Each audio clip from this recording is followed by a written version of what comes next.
si San Pedro. Okay lang sa akin kung ako'y dedo na, basta't ikaw ang lagi kong kasama. Kaya ale, nasa langit na ba ako? Yeah!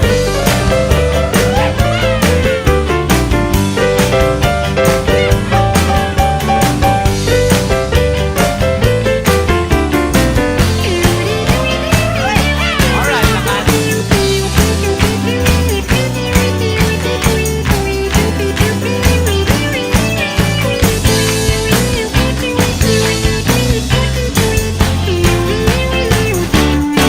At paglabas ko, niyaya ko na siyang pakasal. Inanggihan niya at nasabi may asawa na siya.